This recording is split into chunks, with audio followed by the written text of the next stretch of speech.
지구가 아프다는 사실을 모르는 사람은 이제 없습니다. 수많은 생물종이 사라지고 있고 전에 없던 자연 재해들을 우리는 마주하고 있지요. 그리스도인인 우리는 이제 어떻게 해야 할까요? 신음하는 지구의 고통 앞에서 우리는 무엇을 할 수 있을까요? 지구 평균 기온은 우리 체온하고 좀 가장 비슷해요. 우리 체온이 정상보다 한 1도 이상 높게 되면 뭔가 이 컨디션이 좀 안 좋죠. 그러면서 내 몸에 어딘가 좀 이상이 있구나, 어떤 이상 상태를 감지를 합니다. 지금 현재 지구 평균 기온이 우리 인간이 화석연료로 이제 태워갖고 1도가 지금 상승이 되어 있는 상황이에요. 여기서 이제 0.5도가 올라가서 1.5도가 된다거나 2도 이상 상승을 하게 되면 본격적인 파국의 위험 속으로 들어가게 될 것이라고 보고 있어요. 파리기후 협약이라고 하는 걸 맺어서 각 나라가 온실가스를 줄이기로 약속을 했어요. 100% 그렇게 우리가 다 수행을 했다라고 가정을 했을 때 약 3도까지 올라가게 될 거다라고 보고 있습니다. 계획된 대로 완벽하게 지킨다 해도 한 3도가 올라가는데 우리 체온이 정상보다 3도 이상 높아진다? 그러면 이건 삶과 죽음을 오락가락해야 되는 그러한 온도거든요. 그래서 지금 현재 상태로다가는 대단히 지금 위험한 상황이다라고 그렇게 보고 있습니다. 인간이 사용한 화석연료로 인해 25배나 빠른 속도로 지구의 온도가 높아져 왔다는 사실. 한쪽에서는 편리와 부유를 누리는 동안 다른 한쪽에서는 굶주림과 파멸이 지속되어 왔습니다. 이 상태로 달려간다면 우리에게는 어떤 일들이 펼쳐질까요?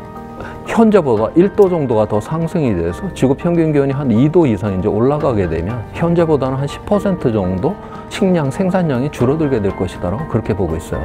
만약에 10% 그 식량이 진짜 이제 줄어들게 되었다라고 했었을 때 우리 스스로가 만들어 놓은 정의롭지 않음이 더욱더 증폭이 되는 이런 아수라장의 세상으로 들어간다라고 하는 것이 금세기에 우리가 살아가는 동안 만약 이 기후위기를 막지 않게 되면 경험하게 될 그런 위험이다라고 그렇게 보고 있어요.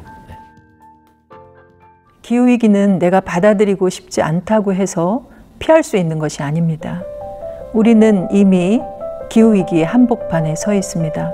수많은 생명들이 이 땅에서 기후위기로 고통받고 신음하며 죽어가고 있습니다. 주님께서는 이 땅에 오셔서 지극히 작은 자 하나에게 하지 않은 것이 자신에게 하지 않은 것이라고 말씀하셨습니다. 이 기후위기로 고통받고 있는 가난한 자들과 유청소년 젊은이들, 그리고 말 못하는 자연들이 바로 하나님께서 이 시대에 가장 사랑하고 있는 자들이라고 할 수 있습니다. 기후위기를 받아들인다는 것은 그들을 자세히 오래 바라보면서 주님처럼 사랑으로 돌보는 일이라고 할 수 있겠습니다. 예수님께서 사람들이 이제 잠잠하면 돌을 들어 외치게 한다라고 하는 그런 말씀을 하신 적이 있죠. 오늘날 이 기후위기라고 하는 이 세상의 파멸, 그러니까 어떤 멸망에 대한 이 예언을 갖다가 지금 과학자들이 하고 있고 거기에 대해서 어떤 이러한 대응의 방안을 이야기를 하는, 어떤 면에서 가장 기독교가 가장 민감하게 반응을 해야 될 이 이야기에 오늘날의 이 기독교가 너무나 지금 침묵하고 있지 않은가. 증인으로 서는 것이 중요합니다. 거대한 재앙 앞에서 이미 앞서서 말할 수 없는 탄식으로 먼저 이 지구를 끌어안고 치유해 가시는 주님의 영이 우리 안에 있는 것을 안다면 구체적으로 행동하지 않고는 견딜 수 없을 것입니다.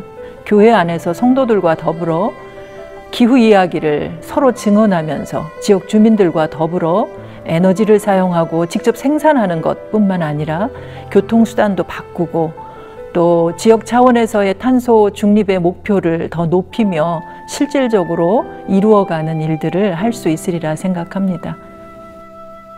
기후 위기의 증인으로 서는 것에 교회와 그리스도인들이 앞장설 수 있겠군요. 그런데 이러한 우리의 노력이 정말 의미가 있기는 한 걸까요? 성경에 보면 일을 이루시는 분은 하나님께서 하신다라고 했어요. 우리가 일을 완성하는 사람은 아니죠. 일을 이루시는 분은 하나님이시기 때문에 우리 배에다가 이 돛을 갖다가 펼치는 사람이다. 바람은 불어와야지 이게 나가게 되는데 이 돛을 준비하고 돛을 펼치지를 않는다라고 하면 그 하나님의 바람이 불어왔을 때 이 배는 나갈 수가 없게 되겠죠. 그렇기 때문에 우리는 그 어떤 상황 속에서도 돛을 만들고 돛을 펼쳐야 하는 게 우리의 자세가 아닌가 그렇게 생각을 하고 있습니다. 탄소 중립 기후 교회